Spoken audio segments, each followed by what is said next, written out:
and welcome to this week's video. Have I made a video in several months? No, I haven't. Have I continued to do my reading a few plays each month and reviewing them? No, I have not. Am I filming this video during a giant rainstorm that could knock out my power while I'm filming that? Yes, I am. But this week, I am going to be turning my giant TBR list into a collection of miniature books. And hopefully that will then motivate me to read my entire TBR list by drawing out a new miniature book to read each week.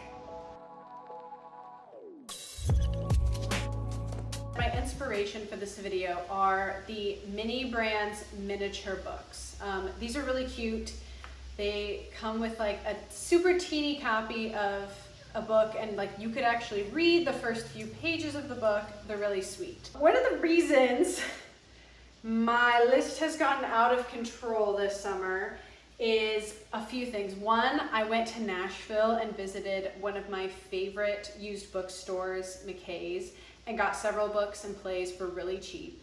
Then the Barnes & Noble in my town moved locations, so the entire store was 50% off. So I got a lot of copies of books that I've been wanting to read for a long time. And there's just a couple copies of books in this list that were gifts. There's also a couple that were blind date with a book that I just haven't gotten around to reading.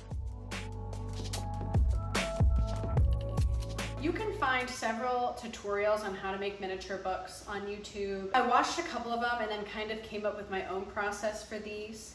So my first plan was to just purchase a couple of these Mini Brands books and then recover them until I found out one ball of those is $10 and it only comes with 3.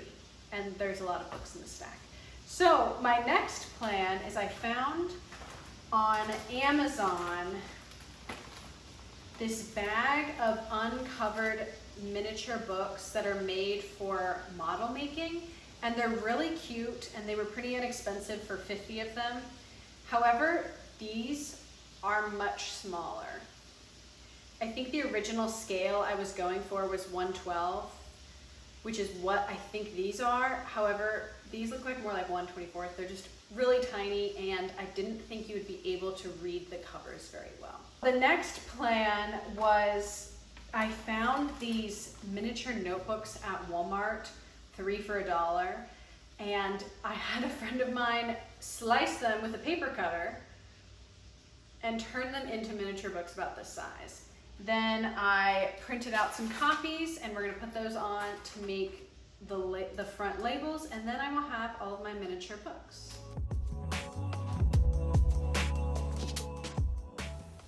Now, to make the covers of the book, I just went into Canva and created a document that was 8.5 by 11, the regular size of a printer sheet.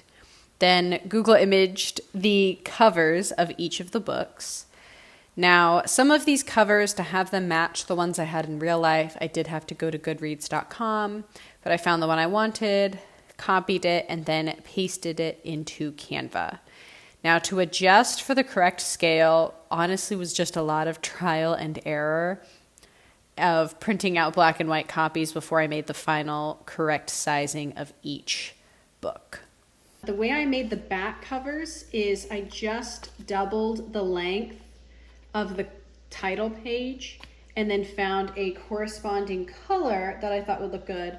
So when the final product will be wrapped around the book, I'll have the cover, a different color for the spine, and then I can cut off any extra for the back of the book.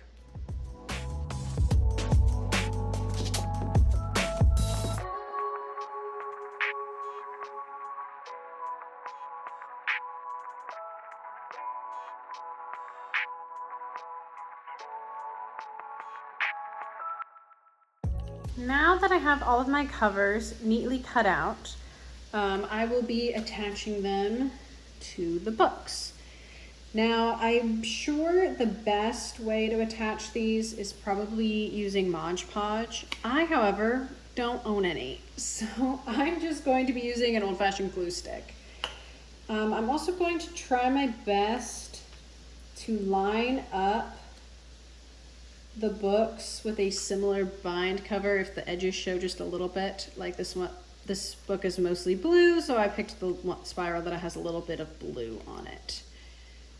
So first I'm going to glue the front cover and then line up the back cover and cut off any excess.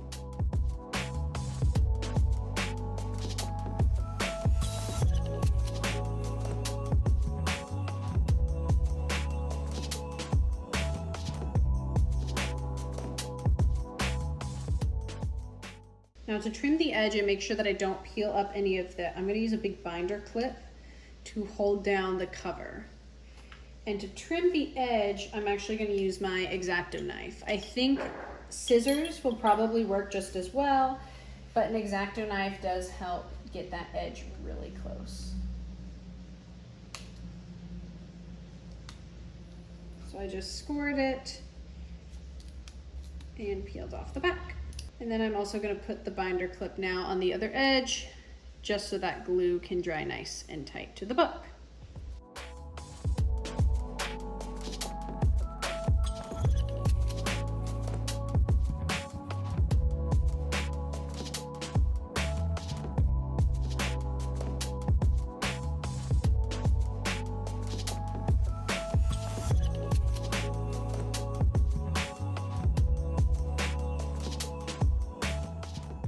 And here is my final product of all my miniature books with their writable lines on the inside.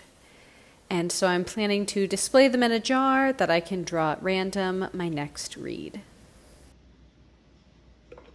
Now that I have completed the entire project, I have an entire bookshelf of mini books. A few things that I would have done differently. One, I would have double checked exactly how many little notebooks I cut to my stack of books because I was one short.